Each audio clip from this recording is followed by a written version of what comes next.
This is the second book launch. Only in this case, there are a number of books that are being presented to you. I want to say two things before we start. One is that social ecologists have a very deep commitment to self-education and education per se, because we believe profoundly that a democratic society, a democratic city, really has to involve people who know what they're talking about. And in order to promote education, whether we like it or not, we have to read some books. And there's a wide display of very interesting and very important books out there. And we all encourage each other to look at them carefully and to consider the possibility of walking away with some of them. That's the first thing I want to emphasize. The second thing I want to emphasize is some participants of the conference have asked me about the PNICs. And we all know what the PNICs is, I'm sure, in this room. But one thing has to be stressed, that in Athens, there are at least three important sites. There is the Acropolis, which is a religious edifice. There is the Agora, which is essentially a commercial space, although there were a lot of political discussions taking place. And slightly up the hill, facing the Acropolis, is the PNICs. Now, to us, the PNICs is the most important, because the PNICs is where the General Assembly of Citizens met. And so a number of people have asked me whether I would be willing to take a group of interested people to go to the PNICs and to talk about how the General Assembly actually worked. Because, you know, there's a lot of very interesting new archaeological research that explains to us how it actually worked, how people voted, how people debated, et cetera, et cetera. So if you're interested in a guided tour of the PNICs, just let me know, and we'll see whether we can fit it in. The last thing I want to say about this, however, is two things. One is, every year almost, in the city of Athens, the New York Times and the Liberal Democrats have a huge international conference, generally held in the old Parliament building, where they discuss democracy. And they put out a lot of articles in the New York Times about what people think about democracy, where democracy is. But their democracy that they discuss is only representative or parliamentary democracy. And in the information building towards this annual forum, they pretend that democracy was born in Athens. Well, their democracy was not born in Athens. Our democracy began to be born in Athens. So that is an important distinction to make. We mustn't forget that. I mean, one day maybe we'll organize demonstrations in front of that stupid New York Times forum and say, look, this is not what it's all.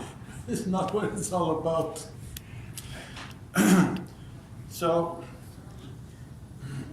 keep that in mind. And the final thing I want to say is, you know, they spend millions of dollars restoring the Acropolis. Millions of dollars, I mean, from all over the world, and including the Turkish state, not the Turkish state, but the Greek state. But do they spend €1 restoring the PNICs? Absolutely not. So if you want to go up there, you will see it as a very modest place, but it was an extremely important place in the history of assembly democracy. End of editorial.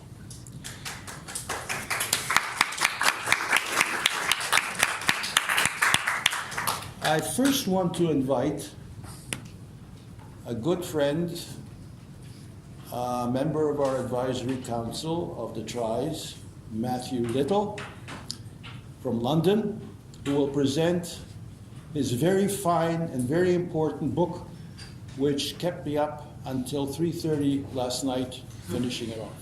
And it's a good read, and it's a very informative read. Mathew, the microphone is yours. Thank you. I should say that although English is my first language, I have a speech impediment, so I have to speak quite slowly, otherwise it becomes a bit unintelligible. But to summarise the book as best I can, I think it's about obedience, and I think what really provoked me to write it was feeling that to the classical liberal and neoliberal thinkers that really have defined the age in which we live in, obedience is something that just happened in the past under slavery or serfdom or under totalitarian regimes. But nowadays it doesn't exist because basically we just contract with each other, and our desires are coordinated through the market, and we don't obey, we just cooperate. And I think this is completely wrong, but I think actually obedience is proliferating. And I was inspired really to look at someone else who's maybe not so popular, and a dead American psychologist called Stanley Milgram, and he was writing in the 1970s and had a very different idea of obedience.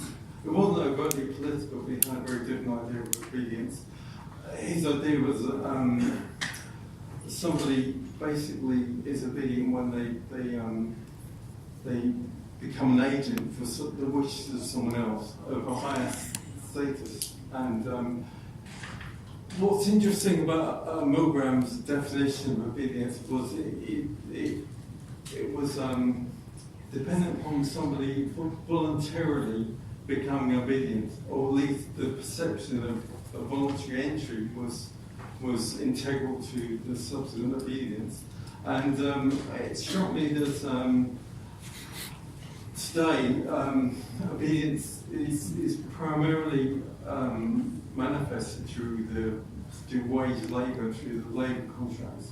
And surrounding that is the idea, the perception of voluntary entry, even though it's not actually voluntary.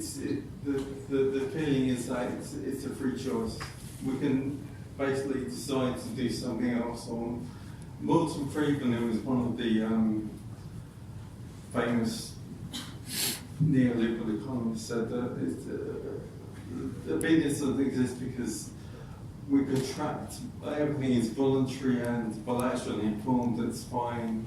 We also have the alternative of producing for ourselves, so everything is cooperative and a matter of free choice. I think that's a very important phrase, free choice. So anyway, I actually look at the Milgram definition of obedience as a more accurate one.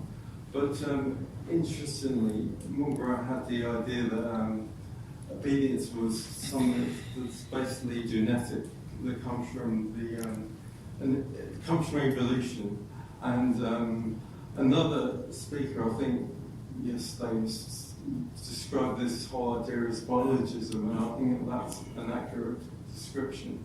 So in the book, I tried to dispute the fact that obedience is genetic, and I think it's something that's grown up in society. It started a very long time ago, but it's part of social history, and to do that, I look at Bookchin's thoughts, and probably his idea of two natures. The first nature, which is biological, which is defines the fact that we intervene in nature and we form like collective organisations. But the form these collective organisations take are part of second nature, and they're a matter of choice. So obedience is not, it's nothing to do with our genetic makeup. It's a matter of choice, and I go on to look at the fact that, say, if you can trace the history of obedience in society through ancient empires, and but you can trace the opposite, which is resistance to obedience. And ancient Athens is a prime example of that, where you had rotation of tasks and there wasn't an entrenched ruling class and somebody else who did all the work. And so that's really the first half of the book. And in the second half, I look at basically the state of capitalism now, and its potential for what Bookchin once called post-scarcity, which is a state of material abundance, potentially for everyone. So older forms of obedience no longer become necessary, and this idea has become kind of reinvented by some other thinkers, like, for example, an American guy called Jeremy Rifkin, who argues that we're on the cusp of something he calls zero marginal cost, which is the cost of using another good is not much more than producing the first good. So you can produce multiple copies of something for very little cost. And he says that ultimately this will lead to like a huge increase in automation and productivity, and we'll live in this incredibly automated world, and wage labour will simply not exist. We'll look upon it with shocked disbelief in the future. And that's very interesting, but I would say that actually we're in a strange state now where capitalism in the past was capable of automating, revolutionising production, but now it's kind of become very much more attuned to simply extracting profit, and is not actually a very productive system, not very innovative system. So I think we need another economic system to achieve post-scarcity. And in the last part of the book, I basically look at the potential for, if say post-scarcity system does exist, what democratic system is appropriate to it. And I argue that the representative system we have, the consensual system, is not appropriate to a society where work has been reduced radically and people have the time to actually participate in society. So I argue that the appropriate system is a council system, similar to the one now, which is trying to be destroyed in Gerber now, but it's existed in the revolutions that occurred since the German or the French or the Russian for a short time.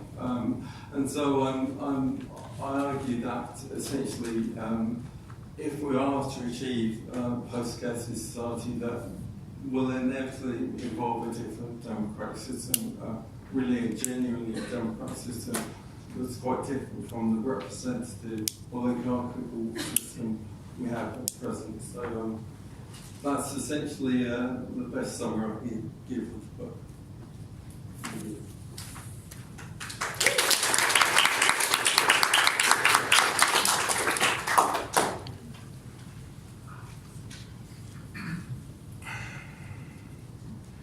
The second book is by Yavor, who hails from a city that is actually called Sophia, the Greek word for wisdom. Is that where it's all concentrated? Yes. Didn't know that. 100% or 98%? What do you mean? The concentration of wisdom, the world. No, not at all.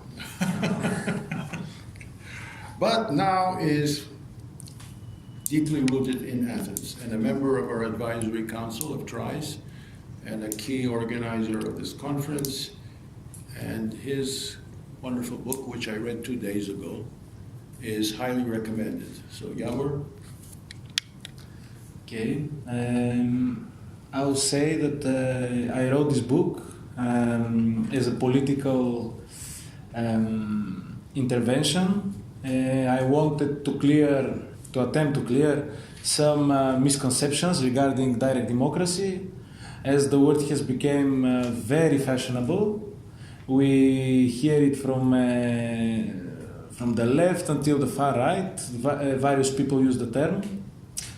It's this that Castoriadis was saying, that the prostitution of words, when they're being forced to do these words, when they're being turned into to mean things, to signify things which are totally opposite. So I sat and I wrote it in the radical pamphleteering style of the levelers and of radical pamphlets of the past. I tried to introduce the more abstract notions, like a general what would mean for a society to be democratic, what would be the anthropological type of the democratic individual, and then the importance of context, of thinking in context when we try to think strategically about bringing direct democracy, a direct democratic system into existence, which I argue is very important. The concept of the context have been in politics have been explored by very few people. There is very few work on this, and then I offer some sketches of how could such a society be instituted from below. And at the end, I offer some brief descriptions of certain social experiments which I consider to touch on get kind of close to direct democracy. Of course, my basic influences are Cornelius Castoriadis, Murray Bookchin, Hannah Arendt, but I also borrow on thinkers like William Godwin, Yojalan, and many other, like Jacques Rancière, etc., etc. This book was a wonderful collaboration with my dear friends Kate and Eve and Victoria. Kate is actually and together with Victoria, they are the Durty Books publishing house. And I would love if she come and say a few words also. Just a little. Yeah, come.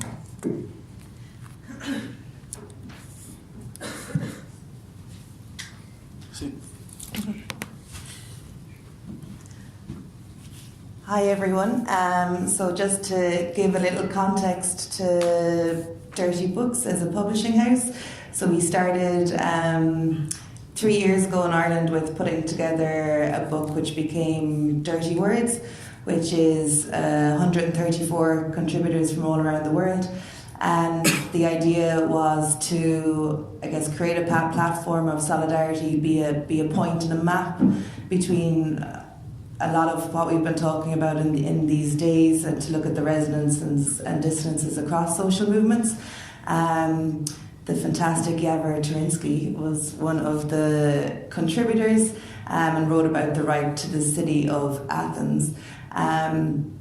So this grew from a project with about 20 people to 134.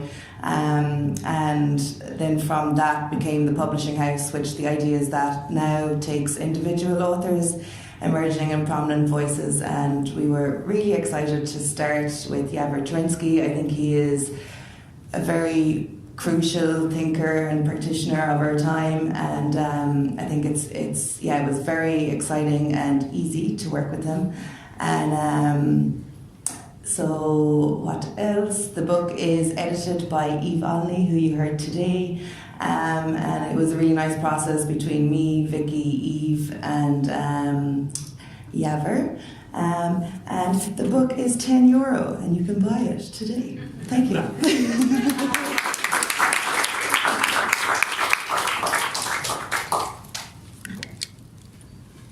Right. So we sneak in the publisher. Good.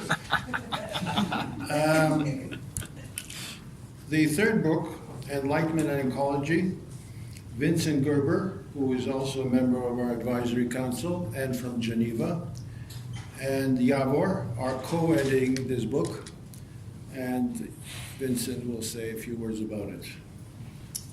Yes, thank you. It's always a bit strange to speak about a book that doesn't exist yet, so we wanted to have it finished for the TRISE conference this year, but unfortunately we weren't able to make it. It takes too much time, and we prefer to postpone the project instead of having something unfinished and unsatisfying for us. And so I still want to present the book and to say what it will be about and give you a few things about it. So when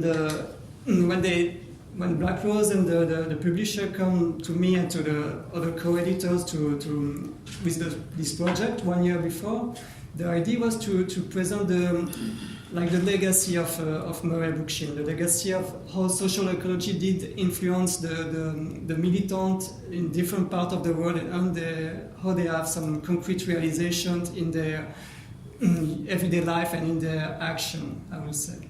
And one of the reasons, or one of the interest of doing this is, like, if you remember at the death of Murray Bookchin in 2006, some of the comments that happened, it was that most of the ideas of social ecology, and it was before the social revolution in Rojava, they said they have no concrete realization inside the field, inside the reality of the field. And so many people thought that it was just ideas, and it was very difficult to concretize and to have like a real libertarian municipalism, and etc., etc. So one of the aims of the project was to show how there is some realization that grabs from social ecology theory and put it into practice, and to present them to a vast public, let's say, like this. So that's one of the idea behind the book, and what things we want to achieve with this project, to show how people, they use social ecology in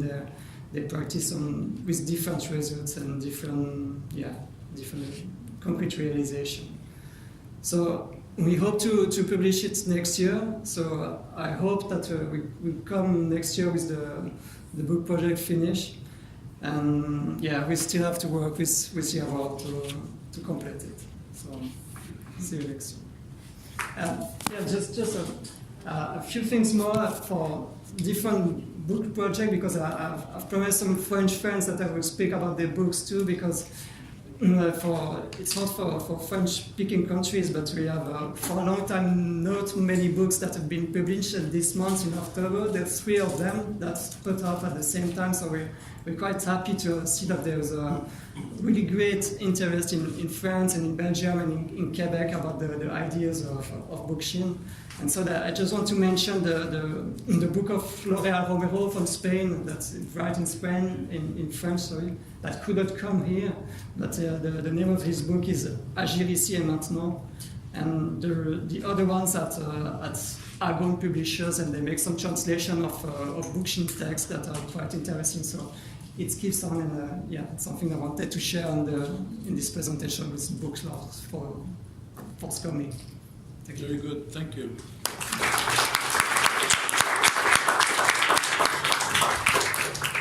So if any one of you have any comments or questions, you're welcome to do so. It's getting late, so we won't go on for too long.